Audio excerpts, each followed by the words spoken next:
PS news में आपका इस्तकबाल है। मैं हूं आपका दोस्त मोहम्मद जावेद। हम रखिए खबरों पे नज़र, आप रखिए खबरनामे पे नज़र। लिए बहुत बड़ी महत्वपूर्ण जिम्मेवारी संभालता हूं।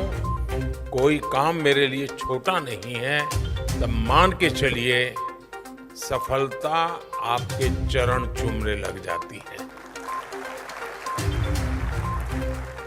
साथियों, इस प्रकार से मिलकर के अपने अपने विभाग में भी कभी खुल करके गप्पे मारने चाहिए, बैठना चाहिए, अनुभव सुनने चाहिए एक दूसरे के।